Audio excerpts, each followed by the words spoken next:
Hello friends, ये video हम लोग बना रहे हैं टी टी एस के ऊपर। काफ़ी फ्रेंड्स हैं जो कंफ्यूज हैं कि टी टी एस क्या होता है, कहाँ यूज़ होता है। और टी टी एस के बारे में कई लोग बोलते हैं कि वन सैंपल टी टेस्ट करना चाहिए, कोई बोलेगा इंडिपेंडेंट सैंपल टी टेस्ट करना चाहिए, कोई बोलेगा पेड सैंपल टी टेस्ट करना चाहिए।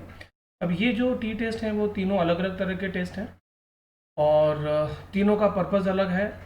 तीनों का जो यूज़ है वो अलग है। तो हमें पहले तो ये समझना है कि ये तीनों अलग अलग टी टेस्ट है क्या, और साथ में ही हम देखेंगे कि एसपीएसएस में ये तीनों तरह का जो टेस्ट है टी टेस्ट वो कैसे किया जाता है, और उसका जो रिज़ल्ट आएगा how do we interpret the results, है ना। तो ये तीनों चीज़ों पे काम करना है। तो ये वीडियो का हमारा पर्पज़ रहेगा अंडरस्टैंडिंग टी टेस्ट। तो what is T test? T-test is a statistical test used to check whether there is a significant difference between two means। यहाँ पर याद ये रखना है कि यहाँ पर हम दो मीन्स की बात करते हैं, मतलब हमारे पास दो एवरेजेस हैं, वो सैम्पल एवरेज हो या पॉपुलेशन एवरेज हो, बट हम लोग दो एवरेजेस को कंपेयर करते हैं और पता लगाना चाहते हैं कि दोनों में सिग्निफिकेंट डिफरेंस है कि नहीं। ओके, तो जब आपके पास दो मीन हो और अगर आपको कंपेयर करना हो तब आप यूज़ करोगे टी टेस्ट। अब टी टेस्ट में तीन तरह के टी टेस्ट होंगे। एक होगा वन सैंपल टी टेस्ट, जहाँ पर आपके पास एक सैंपल है, सैंपल का मीन निकाला हुआ है, एक एवरेज आपके पास है, उस एवरेज को आप कंपेयर करते हो नोन या हाइपोथेसिस मीन के साथ।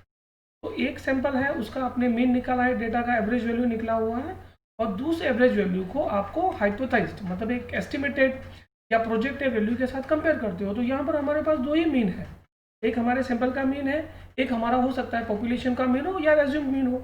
ओके, तो इस लेवल में इस तरह के सिचुएशन में जो टेस्ट यूज़ करेंगे वो होगा वन सैंपल टी टेस्ट। दूसरा होता है कि two means for same group, मतलब एक ग्रुप है जिसके लिए आपके पास दो मीन है, अब वो ग्रुप एक है और मीन अलग अलग है, तो उस सिचुएशन में हम लोग यूज़ करेंगे पेड सैंपल टी टेस्ट। जैसे प्री पोस्ट वाला सिचुएशन हो गया। ओके, एक्सपेरिमेंट से पहले का रिजल्ट है, एक्सपेरिमेंट के बाद का रिजल्ट है। तो जब एक ही ग्रुप के लिए आपके पास दो अलग अलग लेवल पे वैल्यूज़ कलेक्ट की गई हैं और दोनों दोनों वैल्यूज़ का मीन अवेलेबल है, तब आप पता लगाना चाहते हैं तो तब आप यूज़ करोगे paired sample T test. Third, independent sample T test, ये यूज़ होगा जब आपके पास दो मीन है बट दोनों मीन अलग अलग ग्रुप के हैं, एक ग्रुप के नहीं है। एक वैल्यू है वो दो ग्रुप के लिए कलेक्ट की गई है और दोनों ग्रुप के लिए अलग अलग मीन अवेलेबल है, और आप ये पता लगाना चाहते हो कि दोनों ग्रुप के मीन में डिफरेंस है कि नहीं। उस सिचुएशन में आप यूज़ करोगे इंडिपेंडेंट सैंपल टी टेस्ट। तो एक वन बाय वन एक बार फिर से समझ लेते हैं कि तीनों की सिचुएशन में हाइपोथेसिस कैसे बनेगा। तो पहला हुआ one sample T test. One sample T test में हमारा हाइपोथेसिस जो H0 होगा ये होगा there is no significant difference between population mean and sample mean. Sample mean जो आपने सैंपल के डेटा से कैलकुलेट किया है, पॉपुलेशन मीन ये आपका एज्यूम्ड मीन है।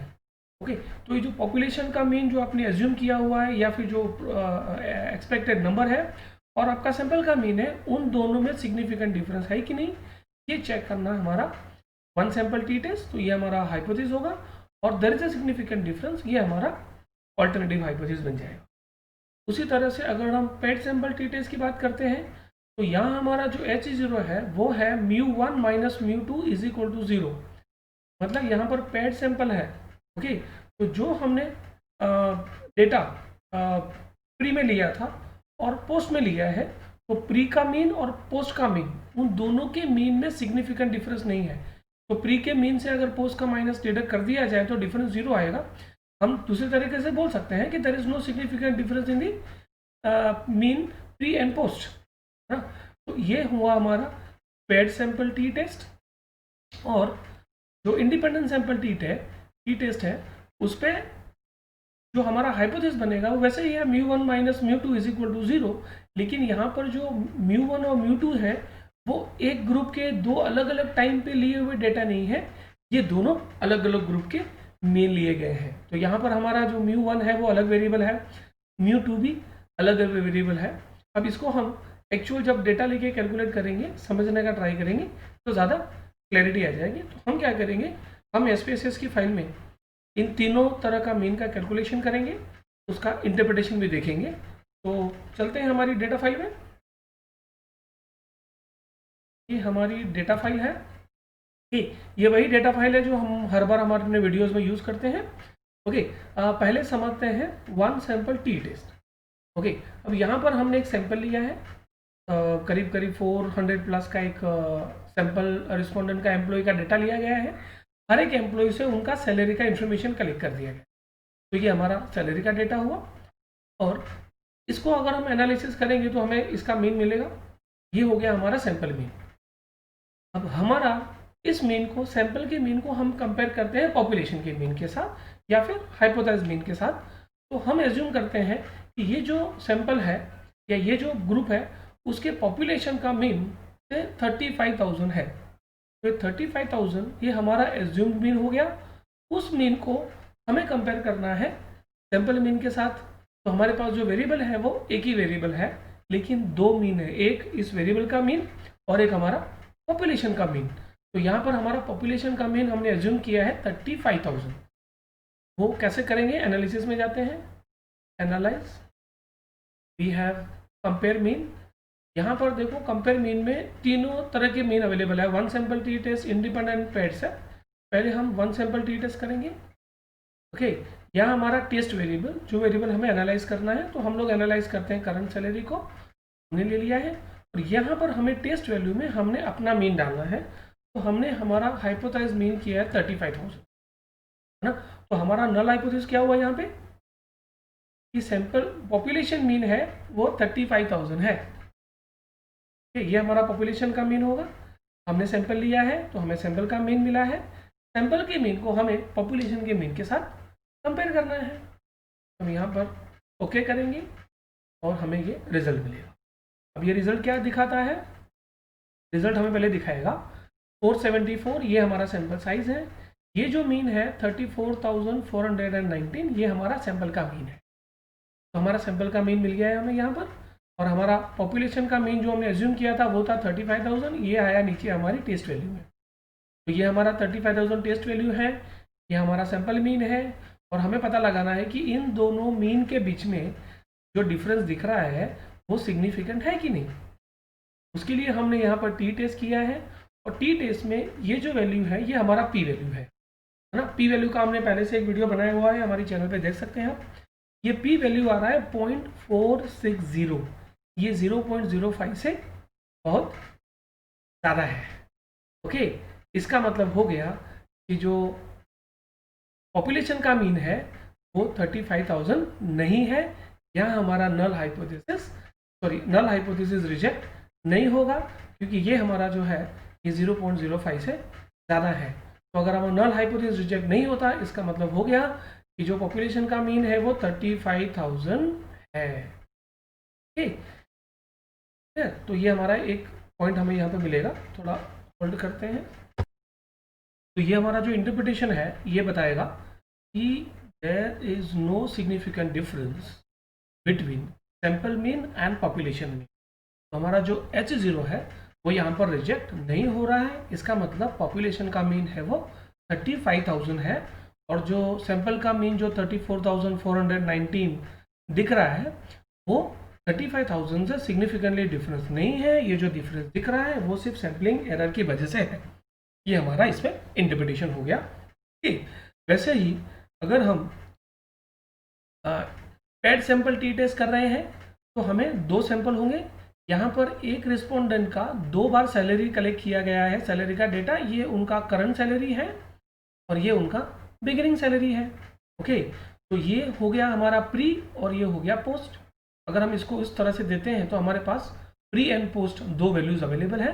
ये पहले वाला सैलरी है, ये बाद वाला सैलरी है ना। तो अगर हमें इन सैलरी में सिग्निफिकेंट डिफरेंस है कि नहीं ये चेक करना है, तो यहाँ पर प्री पोस्ट की बात हो गई। तो यहाँ पर हम यूज़ करेंगे पैड सैंपल टी टेस्ट। तो हम फिर से एनालाइज में जाएंगे, कंपेयर मीन में जाएंगे, तो यहाँ पर पैड सैंपल टी टेस्ट दिख रहा है। यहाँ पर हमें पैर डिफाइन करना पड़ेगा। तो हमारा जो पैर है वो है करंट सैलरी और बिगिनिंग सैलरी। तो हमने एक पैर सिलेक्ट कर दिया, करंट सैलरी बिगिनिंग सैलरी का, और यहाँ पर हमें सिर्फ ओके करना है। ओके, हमें ये रिजल्ट मिल रहा है। अगर हम रिजल्ट को देखेंगे तो यहाँ पर हमें डिस्क्रिप्टिव एनालिसिस मिला है। जो करंट सैलरी है उनका जो एवरेज है वो 34,000 है, बिगिनिंग सैलरी का 17,000 है। तो ये सैंपल के मीन अवेलेबल है ना। अब हमें पता लगाना है कि ये दो सैंपल के मीन है, pre and post, current salary and beginning salary वाला, उनमें सिग्निफिकेंट डिफरेंस है कि नहीं, है ना। उसको चेक करने के लिए हमें पेड सैंपल टी टेस्ट करना पड़ेगा। तो ये पेड सैंपल टी टेस्ट का रिजल्ट हमारे यहाँ अवेलेबल है और ये दिखा रहा है कि का जो टी वैल्यू और ये हुआ हमारा पी वैल्यू, ये जो पी वैल्यू है ये 0.05 से कम है।